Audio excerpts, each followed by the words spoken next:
11 Avqust 2026-cı il artıq neçənci dəfədir ki, mən Ordubada gələndə, baxmayaraq ki, bir tərəfim bura bağlıdır, amma su səsini seçirəm.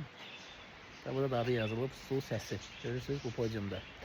Su səsi Ordubadın Vələm kəndində çox səfalı bir yerdə yerləşir.